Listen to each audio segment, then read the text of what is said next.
Após a querela com os japoneses, os chineses voltaram a seus conflitos internos e Chiang Kai-shek tentou entrar em acordo com Mao Tse-tung para que governassem juntos, porém isso não foi possível.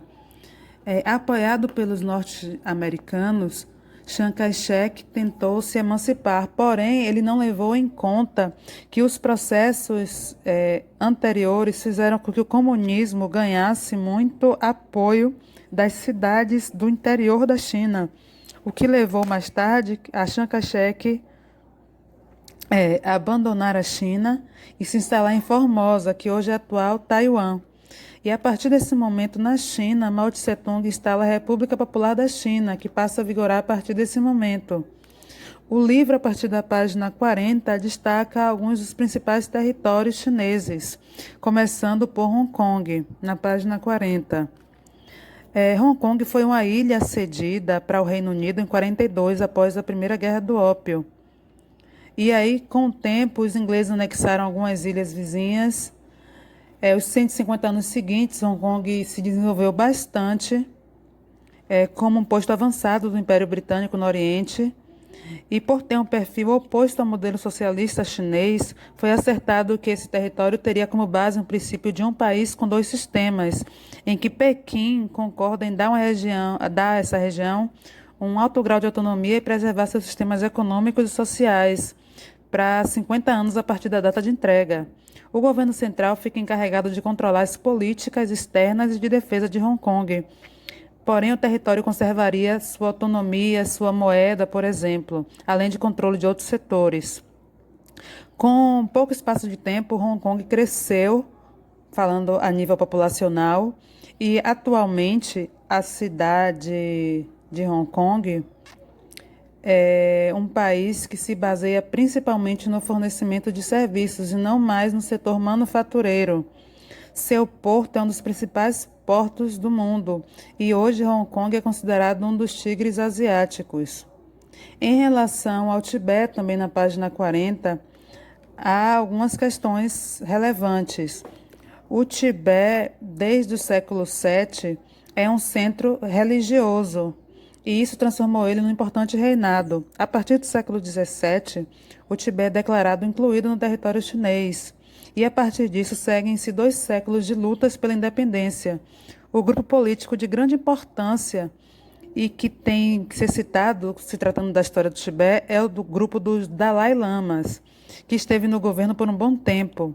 Em 1913, esse mesmo grupo, liderado pelo 13º Dalai Lama, expulsou os representantes da tropa chinesa do território, que atualmente é o território autônomo do Tibete. Essa expulsão dos chineses é visto para alguns como o ponto de partida da independência desse local. Porém, ainda não foi muito bem aceita pela China e nem recebeu reconhecimento internacional diplomático, como necessitaria.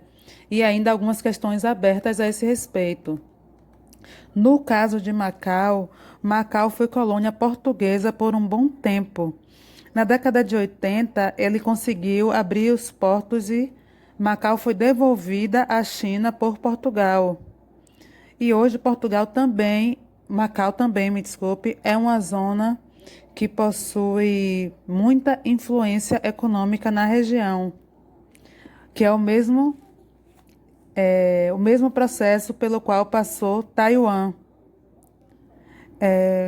mas ainda possui algumas questões abertas referentes à sua independência, porque a China ainda considera Taiwan como se fosse uma província sua, e ela não é reconhecida ainda pela ONU como totalmente independente. Ela ainda sofre com algumas questões a esse respeito. Por último, na página 41, o livro encerra falando de alguns aspectos culturais da China. No caso, a China é um país extremamente grande e diverso. Os costumes e tradições variam de acordo com a geografia e com a etnia dos povos que lá habitam. São 56 grupos étnicos minoritários no total. O maior grupo chinês é o grupo Han, com cerca de 900 milhões de pessoas, e existem outros grupos. Referente à religião, O Partido Comunista Chinês, que governa a nação, é oficialmente ateu. No entanto, está gradualmente se tornando mais tolerante com algumas religiões. Atualmente, apenas 5 religiões oficiais são permitidas. Qualquer outra religião que não seja budismo, taoísmo, islamismo, catolicismo e o protestantismo é considerada ilegal. Além disso, a Constituição chinesa afirma que as pessoas têm liberdade religiosa. A tolerância gradual da religião só começou a progredir, no caso, nas últimas décadas. Cerca de 1/4 das pessoas pratica o taoísmo e o confucionismo. Há também um pequeno número de budistas, muçulmanos e cristãos, e vários ministérios protestantes e católicos. Os restos cremados de alguém que pode ter sido o Buda foram descobertos em um condado da China. E aí o budismo passou por deu um up, né, na região, mas ainda continua sendo uma das religiões mais importantes dessa localidade.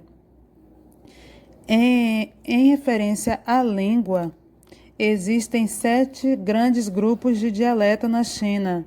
Cada um tem suas próprias variações de acordo com o que eles estabeleceram lá. Vários dialetos são falados também por 71% da população. Por exemplo, o mandarim, nesse caso. Tem também o dialeto Hu, o dialeto Xiang, o dialeto Min, o dialeto Gan. São outros exemplos de dialetos falados na China. E eles são muito diferentes. O chinês é mais como uma família de línguas do que uma língua única, composta de várias formas regionais, como a gente tem aqui, que tem a língua portuguesa, mas cada região do país tem o seu próprio sotaque, dá seu próprio toque. O complexo dialetal chinês é muito análogo das famílias de língua romântica na Europa. A língua nacional oficial da China é um tipo de mandarim falado na capital, que é Pequim. Muitos chineses também são fluentes em inglês. Em relação à culinária, como outros aspectos da vida chinesa, a culinária é influenciada pela geografia e diversidade étnica. Mais uma vez, eu uso o nosso exemplo aqui do Brasil, como cada região tem suas comidas típicas. Entre os principais estilos de culinária na China está o cantonês, que apresenta bastantes pratos fritos, que depende muito, por exemplo, de amendoim, pasta de gergelim, gengibre. O arroz também, que é uma importante fonte de alimento na China, né? E por eles não consumirem muita carne, ocasionalmente carne de porco ou frango, que é os 2 animais que eles mais consomem, o tofu, que é o queijo de soja, é uma das principais fontes de proteína para os chineses. Em relação às artes, eles são influenciados bastante pelo misticismo do país, né? Muitas esculturas e pinturas retratam figuras espirituais do budismo, por exemplo. Os instrumentos musicais são partes integrantes da cultura, incluindo o shun, que é um parente, digamos assim, da cítara. E as artes marciais do estilo oriental também foram desenvolvidas na China, que é, por exemplo, o berço do Kung Fu. Há também vários escritores chineses e filósofos, principalmente durante a dinastia Ming e a dinastia Qing. Em relação à tecnologia, a China investe até hoje grandes quantias em dinheiros em avanços científicos e atualmente disputa com os Estados Unidos essa questão da tecnologia de ponta.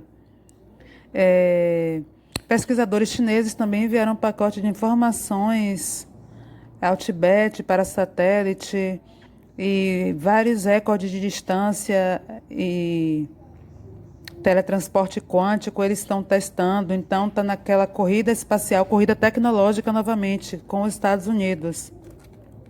Em relação aos costumes e celebrações, o maior festival chinês, que é chamado Festival da Primavera, marca o início do Ano Novo Lunar.